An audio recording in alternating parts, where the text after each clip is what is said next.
Hello guys, welcome back to my channel. Today's our topic is contribution of F.W. Taylor in scientific management. Guys इससे पहले हमने contribution of Henry Fayol को cover किया था last 2 videos में. उन videos का लिंक मैंने डिस्क्रिप्शन में दे दिया है. अगर आप चाहते हैं उन हेनरी फ्योल को कंट्रीब्यूशन देखना तो आप लिंक के थ्रू जाके उन वीडियोस को देख सकते हैं. तो वीडियो देखने से पहले please like share subscribe and comment. Let's start. So guys, let's start with the background and history of F.W. Taylor. Frederick Winslow Taylor, उनका पूरा नाम है, हम लोग शॉर्ट फॉर्म के लिए F.W. टेलर बोल देते हैं. ये कभी कभी 1 मार्क और एमसीक्यू में पूछा जाता है कि what is the full form और what is the full name of F.W. Taylor. तो आप लोग याद रखिएगा, Frederick Winslow Taylor, the father of scientific management. ये कौन है फादर ऑफ साइंटिफिक मैनेजमेंट? जैसे कि हेनरी फ्योल थे ना कि हमारे फादर ऑफ मैनेजमेंट, वैसे ही जो F.W. टेलर है वो फादर ऑफ साइंटिफिक मैनेजमेंट हैं.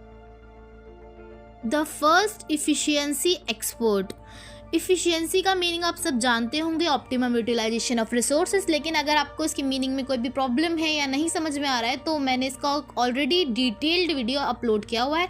लिंक मैं डिस्क्रिप्शन में दे दूंगी, आप वहाँ से जाके इस वीडियो की पूरी डिटेल्स देख सकते हैं. Join Midvale Steel as a machinist in 1878. इन्होंने एक मिडेवल स्टील नाम की कंपनी को एज अ मैकेनिक ज्वाइन किया था 1878 में. Earn degree of engineering through night study and rose to the position of chief engineer. Night study के through उन्होंने डिग्री ऑफ इंजीनियरिंग की डिग्री ली और फिर इसी कंपनी में सेम जो मिडेवल स्टील नाम की कंपनी है उसमें पोजीशन ली किसकी? चीफ इंजीनियर की. मतलब पहले ये एज अ मैकेनिक गए थे और बाद में इन्होंने चीफ इंजीनियर की पोजीशन ले ली through their studies and degree. Let's see what the experience. His experience as an apprentice, a common laborer, a foreman, a master mechanic, and then the chief engineer of the steel company gave Taylor ample opportunity to know first-hand problems and attitude of workers and to see the greatest possibility for improving the quality of management. क्या था इनका experience? इनका experience था कि पहले ये एक apprentice थे, देन लेबरर हुए, देन फॉरमैन और फिर एक master mechanic and then chief engineer of the same Midvale steel company.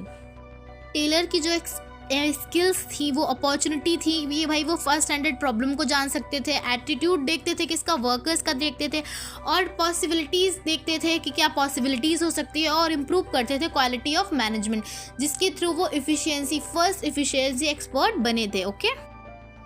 Frederick Winslow Taylor 1856 to 1915 is considered to be a father of scientific management. Father of scientific management बन गए थे. और एक thought थी जिस पे ये वर्क करते थे, जो इसको ये बहुत ज़्यादा मानते थे. इनका पर्सनल थॉट क्या था? इनका पर्सनल थॉट था scientific management means knowing exactly what you want man to do and seeing that they do it in the best and cheapest वे.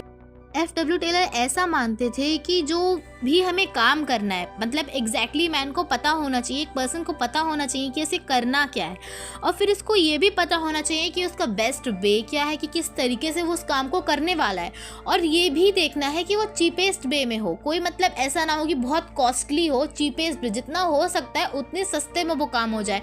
मतलब ऑप्टिमम यूटिलाइजेशन ऑफ रिसोर्सेज, जितना हमारे पास रिसोर्सेज है उसके uses के अंदर में वो काम हो जाना चाहिए. So this is the basic points of contribution of F.W. Taylor background and history.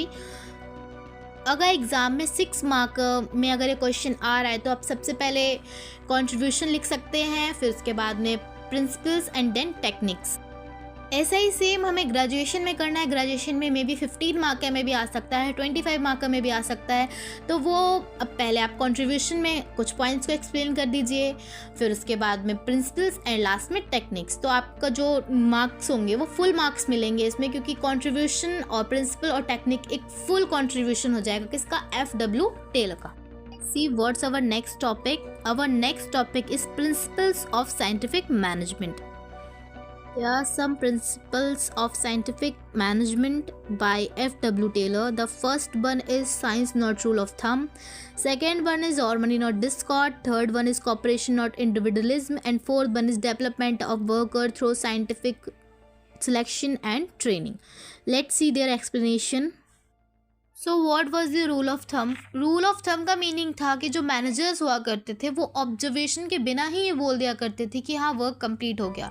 कोई भी एनालिसिस नहीं करते थे और डायरेक्टली बोल दिया करते थे कि हाँ वर्क कंप्लीट हो गया है। जो हमारे FW टेलर आए, इन्होंने कहा कि रूल ऑफ थंब को रिप्लेस करो ऑब्जर्वेशन एंड एनालिसिस के साथ में।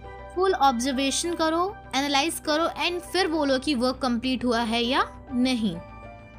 This is the first principle of scientific management, science not rule of thumb. Taylor highlighted that through scientific management, organized knowledge can be used to maximize efficiency and this can replace rule of thumb. With the help of scientific management, organized knowledge, scientific management की organized knowledge के through हम लोग अपनी efficiency को बढ़ा सकते हैं और replace कर सकते हैं rule of thumb को। Managers have to self-observe and investigate each and every single point to replace the rule of thumb. जो कि मैनेजर्स हैं हमारी कंपनी को, उनको सेल्फ ऑब्जर्वेशन करना चाहिए, इन्वेस्टिगेशन करना चाहिए, एनालिसिस करना चाहिए और हर एक सिंगल पॉइंट का आफ्टर दैट ये कहना चाहिए कि हाँ वर्क डन हो गया है। ये अपने आप ही रूल ऑफ थंब को रिप्लेस कर देगा। हम अगर कोई काम को एनालाइज कर रहे हैं, ठीक है, उसको इन्वेस्टिगेट कर रहे हैं, तो हम ये तो नॉर्मली हम जब एनालाइज कर रहे हैं, इन्वेस्टिगेट कर रहे हैं, तो हम रूल ऑफ थंब हम कैसे ऐसे कह सकते हैं कि हाँ भाई वर्क डन हो गया है। हमें पूरा उसकी नॉलेज है कि वर्क डन कैसे हुआ है, तो हमें पूरी इसकी इन्वेस्टिगेशन करनी चाहिए, एनालाइज करना चाहिए, ऑब्जर्व करने के बाद ही कहना चाहिए कि हाँ वर्क डन हो गया है।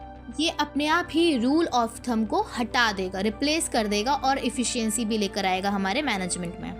So this is the first principles of scientific management, science not rule of thumb.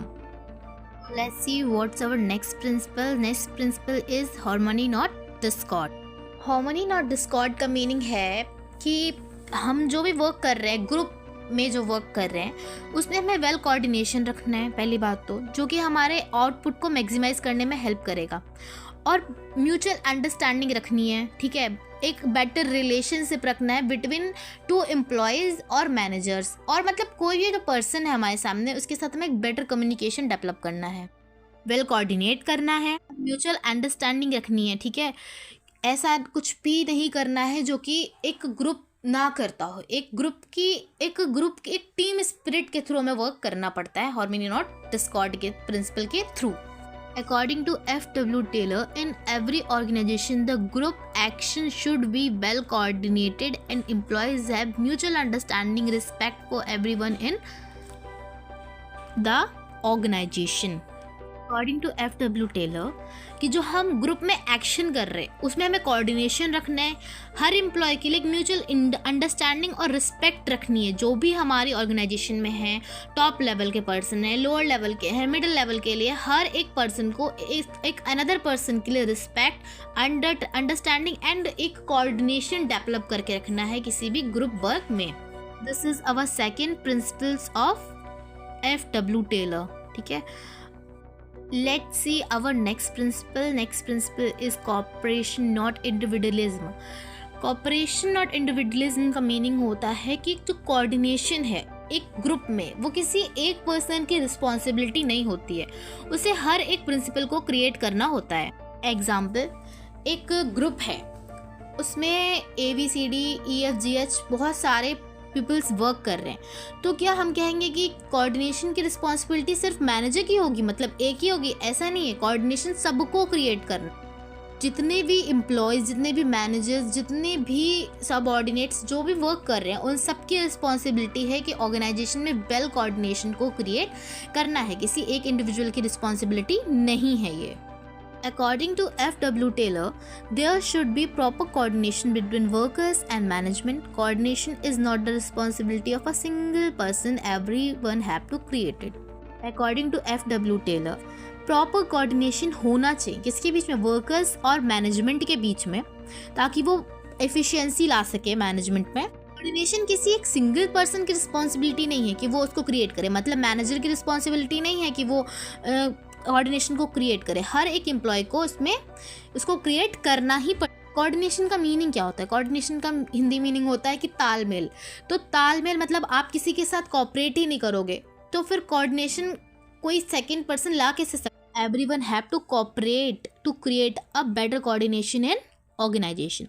So this is our third principle of scientific management. Let's see next principle. Our next principle is development of workers through scientific selection and training. Scientific selection और training के through हमको development करना है किसका, workers का. मतलब कि आप सिलेक्शन किसी एक अच्छे और इफ़िशियंट एम्प्लॉय का और फिर उसको ट्रेनिंग दीजिए. ट्रेनिंग के बाद में उसकी स्किल्स जो होंगी, उसकी नॉलेज जो होगी वो इम्प्रूव हो जाएगी, वो और अच्छी इफिशियंसी लाने की कोशिश करेगा आपके ऑर्गेनाइजेशन में. तो आप डेवलपमेंट कीजिए किसका, वर्कर्स का कीजिए. According to F.W. Taylor, development of worker is based on selection and training procedure.